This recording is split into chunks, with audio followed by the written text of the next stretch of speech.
We are 2 weeks into the thick of newborn life. And if we're going to talk about Disney cruises today, this is a must.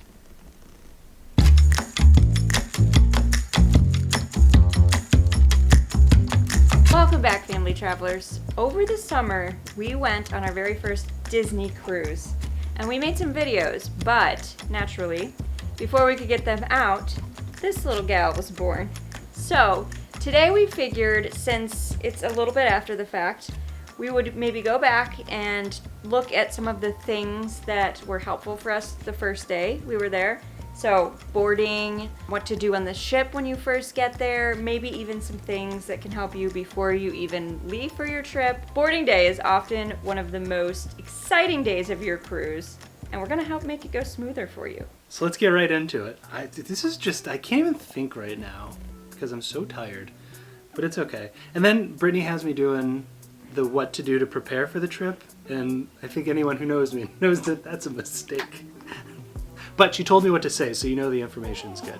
We're going to talk about what to do before the cruise, right up before you board. So the things like making sure that you book your transportation from the airport or hotel to the cruise. That's important. That's important. Get up. Being tagged out.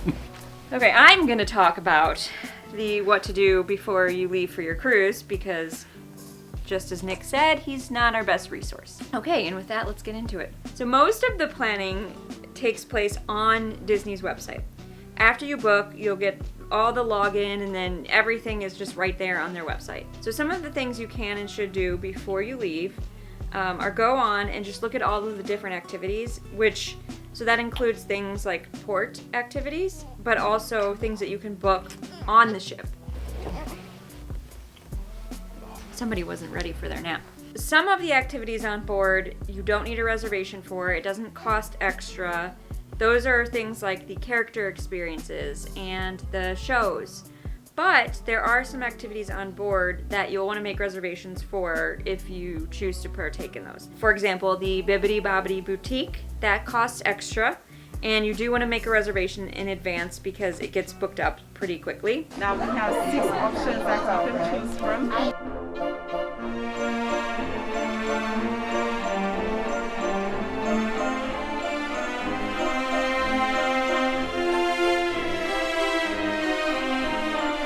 Oh, look at those nails.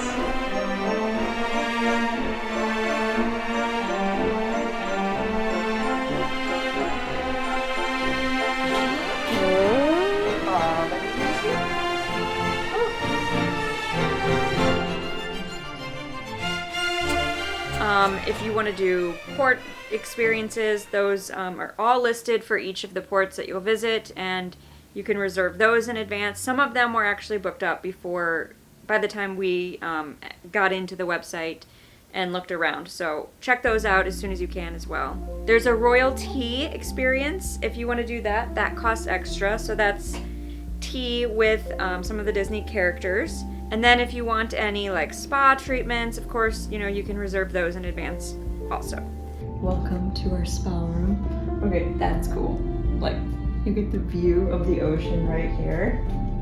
That's amazing. The spa is all the way in the front of the ship on the 11th floor, so you have like the best view here, which is amazing. The website is also where you'll choose your dining time. So that's another important thing to do in advance, because if you want to choose like early dining time or late dining time and you know that you want one or the other, you don't want to leave it up to chance, make sure that you pick the one that you want from the website before you board so that you don't get stuck with a dining time that might not work for you. It's a Mickey! Whoa. I like broccoli. You like broccoli? Oh, where's your silverware go? Do we not have any silverware? I think we've sailed to the Twilight Zone or something maybe.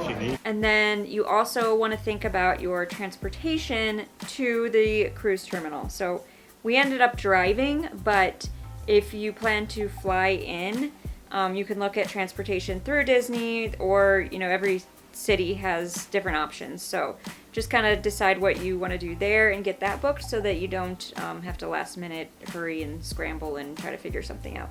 One of the most important things to do when you're on the website is the second that the check-in window opens, try to go on and choose your check-in time. Otherwise, you might get a check-in time that you don't want, or it could be like one of the last boarding times. If you want to be like the first one on the ship, you can choose from the earlier times. So that's what we did. We checked in like right when it opened. So I recommend doing that so that you don't get stuck boarding the ship last. That's how you plan.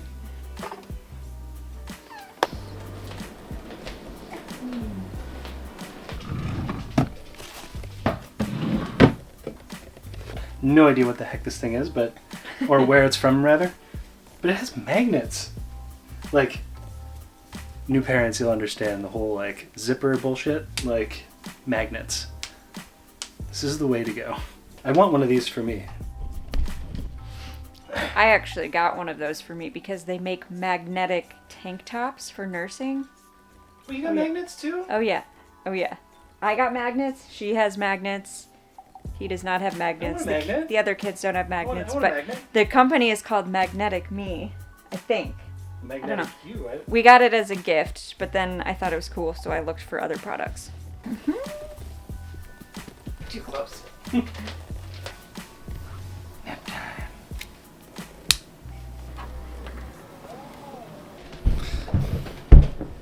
Time to relax a little bit, maybe?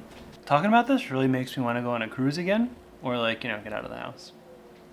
So I'm just thinking about boarding. Now we've talked about this is where I come in. We've talked about the planning. We've talked about the pre-work. Now it's time to actually do it. So when you're going out to the terminal, you got to make sure that you're checked in properly. And checking in is like oddly annoying. Now, granted, we went during COVID, so we had to like do all the testing and everything, and like the health questionnaires and all that stuff.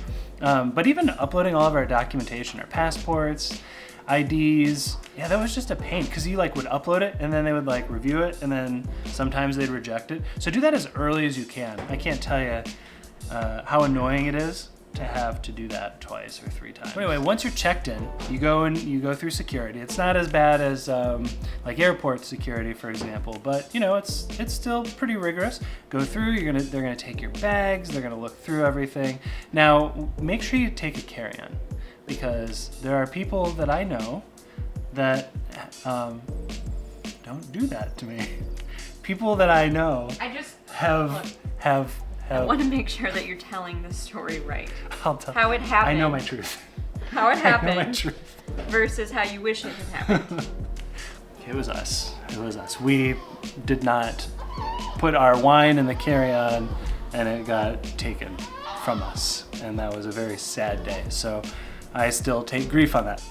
So once you have your wine and your carry-on and you're through security, it's time to go to the waiting area and they're gonna wait for your number to be called, your like little boarding group number to be called. Now this is why it's important to check in early so you don't have to sit there forever.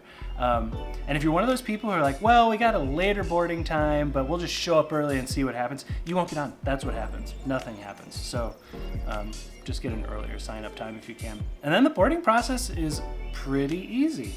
Once they, you know, do the "If You Wish Upon a Star" song, they're gonna call a new group, and then you go up there, and then they give the kids magic bands, which I didn't realize at the time they charge you like $15 for. I don't really even use them, so I don't know why we had them. But anyway, you do that, and then you walk up the gangplank and then cross on. Sometimes you have to like run to catch up with your kids when you're trying to board here. And they announce your name when you get on the ship. So that's pretty sweet. And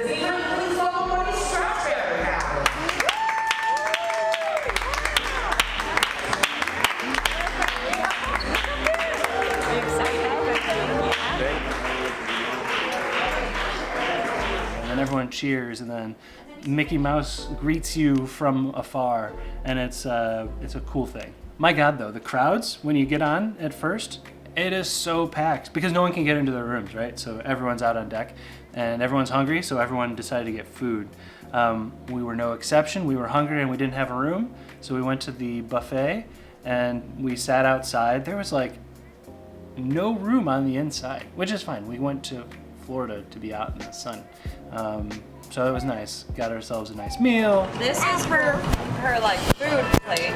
This is my. We have our dessert plate as well. Dessert plate. I noticed she had to taste each dessert first. Yeah, which one's the best? Soft as I one more. In fairness, yeah, she didn't taste the cookie yet. So. Oh, okay. You better try. The cookie. And then finally, when our rooms were ready, we got to get in. How did we get that? First Disney cruise. This is the year, the Stretchberry family, and then we have, who's that? Minnie Mouse. One thing I wish we would have maybe done instead was get changed into our swimsuits and hit the pool. The pools were empty. There was no one there. Probably could have gotten a little bit of food down there and avoided the crowd. Can you say hi, Amelia? Can you say hi? After you have lunch, you definitely have to go and do your muster drill. Now, I don't know if it's still the same now that it's not COVID times, but we just did it on the app, and then you show up to your muster station on the ship, and they give you a little check mark, and it says you're good. So that was a really easy thing to do. The other thing is the kids club is open, and it's usually like an open house, so you can take your kids in there and explore it with them. Sometimes it helps them, feel a little bit more comfortable. I know it helped with our children. And you have to go and actually register them, which is the one use case for those magic bands.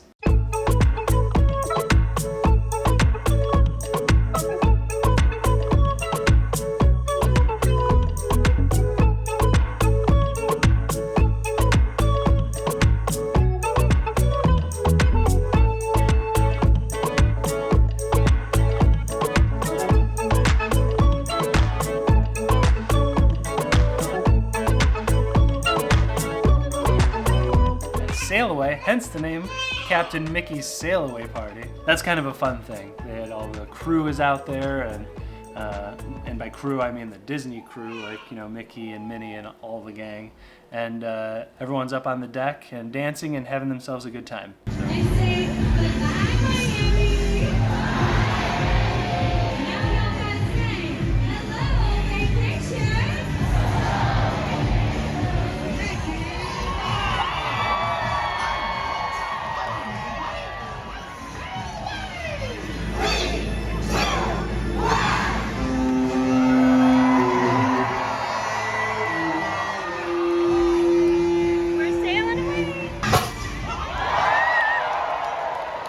It's all of a sudden very silent. And that thing is just moving empty. It's a little creepy. Okay, now that we have talked about the what to do before you cruise, and then kind of like the boarding process, now we have just a bunch of random tips to throw at you. The first thing I would say is to really think about like what dining time is gonna work best for you. So we chose the early dining time, and that seemed to fit really well for us because the kids would fall asleep kind of early, and if we had the late dining time, I don't know if they would ever eat because they would be asleep. But if you are maybe thinking like of being out at the port stops late, maybe a later dining time is right for you. Just kind of think about like what works best with your family. We got some shrimp and lobster, some duck confit. How is it? That's nice. I'll take that. Okay, am I supposed to cut the tail off of a shrimp or just pull it off? Because I pull it off. Does that make me a redneck? I don't know. Perfect. Thank you. Yes, please. Are you gonna put pixie dust on Yeah, yours? of course I'm putting pixie dust. Perfect. Thank you.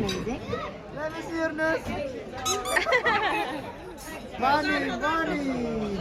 It's a bunny. A bunny! Look at that! Ah.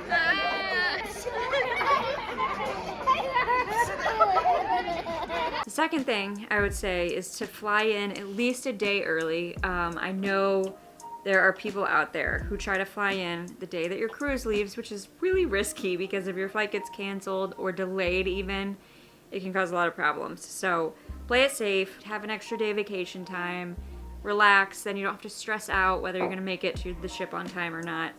Just makes it easier for everyone. Nick mentioned to pack a carry-on bag, so not only is that useful if you're bringing wine or beer aboard, but you can pack like your swimsuits and stuff because you probably won't get your luggage until after your room is ready, which for us was 1 o'clock. So if you want to like go swimming or anything earlier than that, pack your swimsuits, any pool related things, an extra change of clothes maybe, so that you can do all those things while you're waiting for your room to be ready.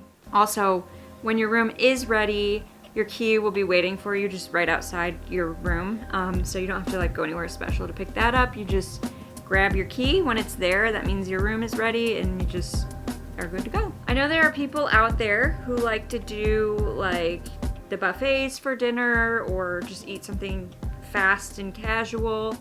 I highly recommend eating main dining your first day. I mean, really every day, but especially your first day, because the restaurants are super cool. It's like the rotational dining, so you go to a different restaurant each day, but your wait staff goes with you, so you have the same wait staff the entire time of your cruise. So going the first day just allows you to meet your wait staff and get to know each other, and then you'll see them every day. But that's why I recommend doing that the first day instead of like just kind of hitting the buffet or something. If you've been on any other cruise ship that's not Disney, it's very different on Disney. On different cruise lines, most cruise lines now have an app that you can use, and some of those apps, depending on the cruise line you sail on, you have to pay extra to take advantage of like messaging other people who you might be cruising with. But on Disney, the messaging app is free, so I recommend taking advantage of that, because since you may not have Wi-Fi, it's easy to just kind of like text back and forth where you are or when you want to meet up or anything like that. So definitely take advantage of the texting through the Disney Cruise app. I wasn't necessarily sure how the character meets would work when you got on the ship, but you don't have to like reserve anything in advance. What you do, they'll give you a schedule of which character will be in the atrium at what time. All of the character visits were in the kind of main atrium area, and you just go and you stand in line. For us, the lines were super short, so I don't know if that's like a thing on every sailing, but for us, like, we waited maybe like 5 to 10 minutes for each one. And I would also say not to feel pressured to like go meet every character right off the bat, because they tended to repeat every day. So like, you would have a chance to see Mickey like almost every day. Minnie, same thing. Donald, Daisy. And then the different princesses like, Ariel, Cinderella, they were there probably like 4 or 5 times. So don't feel like if you don't see them, right when you see it in the app, that you won't have a chance later on, because you probably will. When we were sailing on our Disney cruise, we didn't get a beverage package because they don't really offer them. So they have like, you can get like a wine package or just a beer package, which just has bottles in it. But something that you can take advantage of just with like just your standard cruise, you don't have to add anything on. They have coffee for free, which is really nice because not all cruise lines offer that. And I still have some espresso left. So if you have kids with you and you need your caffeine fix, it's a good thing on Disney Cruise that it's included. And there's beverage stations just all around so that you can always have your coffee or your water. A few different juices were included, so there'll be something for you to drink. And then if you do want like some sort of drink package, you need to either bring on some beer or wine according to their limits, or you can purchase like different wine packages or beer packages once you get on board. I think you can also purchase those maybe in advance through their website too. All right, well, this one just fell asleep, so I'm gonna toss it over to Nick. I sounded like a news anchor. Let's toss it over to Nick. Well, I guess I'm up since the baby's sleeping on top of Brittany. At any rate, this was our first Disney cruise, so we had a lot of questions when we started going on, and I hope that this answers any questions that you have and that you're going to have an awesome cruise. You might also be wondering why I switched my shirt. Really? Oh yeah, really. I'm wearing a shirt that says Daddy. Next episode is all about Pirate Day, which is definitely a thing, so we're looking forward to that one. But until then, we're going to go take a nap because we're very clearly sleep deprived right now. But thanks for watching. Make sure to do the like, subscribe, and all that good stuff. Talk soon.